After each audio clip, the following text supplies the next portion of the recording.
নমস্কার নবজীবন স্টাডি সেন্টারের তরফ থেকে আশা করি আপনারা সবাই ভালো আছেন এবং পরীক্ষার প্রস্তুতি নিচ্ছেন কারণ আপনারা জানেন কি সামনেই আপনাদের এক্সাম জানুয়ারিতে আপনাদের সম্ভবত অ্যাসাইনমেন্ট স্টার্ট হবে এবং তার নেক্সট মান্থেই আপনাদের ফাইনাল এক্সাম।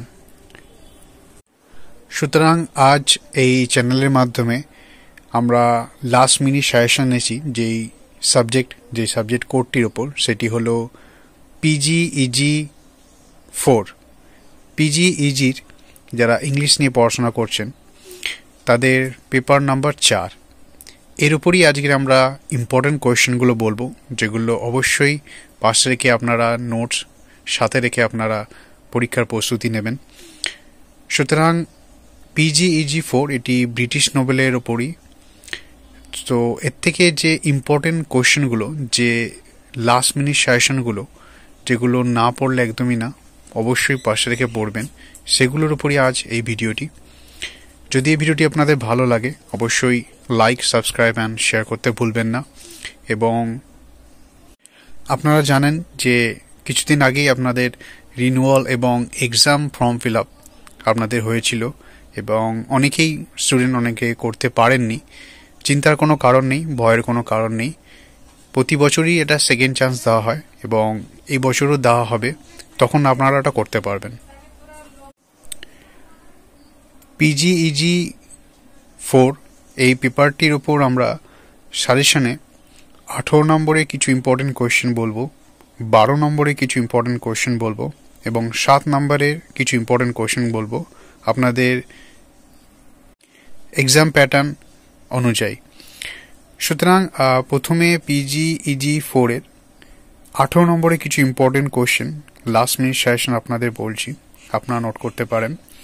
সেকশন 1 বা সেকশন এ, যেটাতে থাকে answer any two of the following, মানে 18 নম্বরের দুটো করতে হয়। প্রথম ইম্পর্টেন্ট কোয়েশ্চেনটা সেটি হলো write an essay discussing whether you think Heart of Darkness endorses this view of the colonizing enterprise। এই কোয়েশ্চেনটি অবশ্যই পড়বেন, 18 নম্বর এই কোয়েশ্চেনটি আসা খুবই সম্ভাবনা। Next question, comment on Joyce's use of symbols in portrait of the artist as an young man. Next important question, এই কোয়েশ্চেনটি খুবই গুরুত্বপূর্ণ কোয়েশ্চেন। কোয়েশ্চেনটি হলো analysis the character of Stephen Dedalus in a portrait of the artist as a young man. Young man থেকে কিছু important question, যে দুটো মতন কোয়েশ্চেন দিলাম আপনাদের, এই দুটো অবশ্যই করবেন, এগুলো 18 নম্বরে। আচ্ছা, next important question, comment on the role of money in Great Expectations। Next important question, examine Middlemarch as a novel about the search for vacations। Next important question, can a portrait of the artist as a young man be read as Stephen's struggle to attain artistic freedom, justify with textual illustration? এটি একটা না 3টে star many, এটি খুবই গুরুত্বপূর্ণ question. Next question, can a portrait of the artist as a young man be called a novel which traces the development of an artist? Answer with reference to the text. Section 1 এর এই 7টা বেছে বেছে question আপনারা দিলাম, এর মধ্যে থেকে দুটোতে সম্ভাবনা আসে, আপনারা অবশ্যই এই করবেন সবকটাই কভার করার। আচ্ছা, এবার সেকশন বি মানে 12 নম্বরের 3টে করতে হয়, মানে answer any 3 of the following. তার থেকে যে ইম্পর্টেন্ট সাজেশন, যে ইম্পর্টেন্ট কোয়েশ্চেনগুলো সেগুলো বলছি। প্রথম ইম্পর্টেন্ট কোয়েশ্চেন সেকশন বি থেকে, comment on the narrative style of Emma. Next question, how does Jane Austen's Emma demonstrate the various forms of irony. এটি খুবই গুরুত্বপূর্ণ question. Next question, Heathcliff's character from Wuthering Heights, অথবা কোয়েশ্চেনটি এইভাবে আসতে পারে, the character of Heathcliff's in Wuthering Heights. Next important question, Henry Fielding's Tom Jones as a Pickersgill novel. Discuss. Next important question,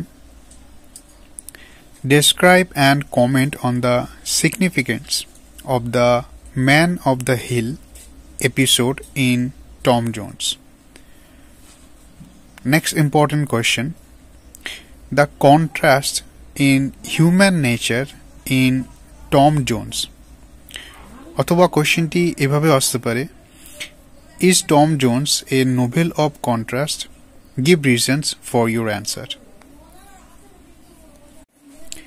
Next important question, critically assess style of Emma. Next important question, comment on the importance of the setting in Wuthering Heights. একটু জানিয়ে রাখি যে Wuthering হাইটসে যে important কোয়েশ্চেনগুলো বলা হলো সেগুলো অবশ্যই cover করবেন, কারণ ওয়েদারিং হাইটস ভিক্টোরিয়ান এজের মানে একটা গুরুত্বপূর্ণ নোবেল, যেটা খুবই ফেমাস নোবেল, এমিলি বোন্থের লেখা। সেখান থেকে ইম্পর্টেন্ট কোয়েশ্চেনগুলো যেগুলো বলা হয়েছে সেগুলো অবশ্যই আসার সম্ভাবনা, সুতরাং এগুলো করবেন। এবং এই কোয়েশ্চেনগুলো যেগুলো দেওয়া হয়েছে সেটা 12 মার্কসের, সো চেষ্টা করবেন সেইভাবেই লেখার। আচ্ছা, এবার সেকশন সি এর 7 মার্কসের যে ইম্পর্টেন্ট কোয়েশ্চেনগুলো লাস্ট মিনিট সাজেশন সেগুলো বলবো, যেটা আপনাদের 4টে করতে হয়, answer any 4 of the following. So সেখান থেকে ইম্পর্টেন্ট কোয়েশ্চেনগুলো বলছি। প্রথম যে ইম্পর্টেন্ট কোয়েশ্চেন সেটি হলো, briefly examine the character of Blifil in Tom Jones.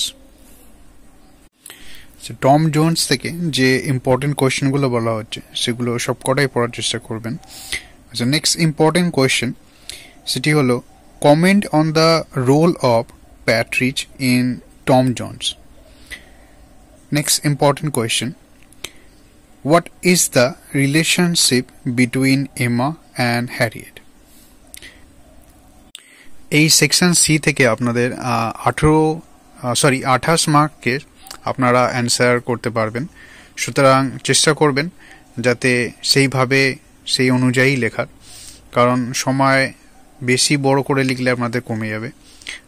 Next important যেটা কোয়েশ্চেন সেটা বলছি, সেটি হলো, analysis the theme of great expectation. Next important question, আচ্ছা এটাকে বলে রাখি যে গ্রেট এক্সপেকটেশন যেটা থেকে critically comment on the theme of expectation in great expectation, এই কোয়েশ্চেনটা আর analyze the theme of great expectation কোয়েশ্চেনটা এইভাবে ঘুরিয়ে দিতে পারে, বাট আপনাদের লিখতে হবে থিমটাই, সুতরাং থিমটা মনে রাখবেন এবং সেইভাবে লিখবেন। আচ্ছা, নেক্সট ইম্পর্টেন্ট যেটা সেটি হলো, what narrative technique does Jane Austen employ in Emma. এই ছিল সেকশন সি এর 7 মার্কসের কিছু ইম্পর্টেন্ট কোয়েশ্চেন। যেহেতু আপনাদের 100 মার্কসের মধ্যে 80% আপনাদের অ্যাড হবে নাম্বার, সুতরাং আপনাদের সিলেবাসটাও বড় এবং আপনাদের পড়ার যে চ্যাপ্টার সেটাও অনেক বড়, সুতরাং সেই অনুযায়ী আমরা যে সাজেশনগুলো দেওয়া হয়েছে সেই ইম্পর্টেন্ট কোয়েশ্চেনগুলো আমরা বাছাই করে দিয়েছি, যাতে আপনাদের পড়ার যে টেনশন পড়াটা একটু ইজি হয়ে যায়, সেটা কম হয়ে যায় তার জন্য। PGEG4 যেটি ব্রিটিশ নোবেলের ওপরই, সুতরাং এর যে ওয়ার্ডগুলো বা লেখার যে ধরনগুলো একটু ডিফিকাল্ট হয়ে যায় পড়ার জন্য, বাট যেহেতু আপনারা যদি থিমটা বোঝেন, ভেতরে আপনাদের কি আছে নোবেলের সেটা যদি বোঝেন, তাহলে কিন্তু আপনাদের খুবই ক্লিয়ার হয়ে যায়, ইজি হয়ে যায় ব্যাপারটা। আচ্ছা, এছাড়া আপনাদের যদি কোনো ধরনের কোয়ারিজ বা কোনো ধরনের কোনো কিছু বুঝতে অসুবিধা হয় বা ডাউট ক্লিয়ার করতে চান, আমাদের যে নাম্বার আছে সেটাতে কন্ট্যাক্ট করতে পারেন, ফিল ফ্রি। আমাদের হোয়াটসঅ্যাপ নাম্বারও আছে, সেম নাম্বার। আচ্ছা, তো পিজিইজি 4 এর আজ লাস্ট মিনিট সাজেশন দেওয়া হলো ফার্স্ট ইয়ারদের জন্য, যারা পিজিতে ভর্তি হয়েছেন। পিজিইজি 1, 2, 3 এবং 4 প্রায় পুরোটাই কভার করে দেওয়া হলো। যারা দেখেননি এখনো আমাদের আগের ভিডিওটা, সেই লিঙ্কগুলো কিন্তু আপনারা পেয়ে যাবেন এই চ্যানেলে, পিজিইজি 1, 2, 3। সুতরাং আজকের পর্যন্ত এই ছিল। আগামী দিন আরো অন্যান্য ভিডিও, অন্যান্য সাবজেক্ট নিয়ে আমরা আসবো। Till then, it proper and set like talk.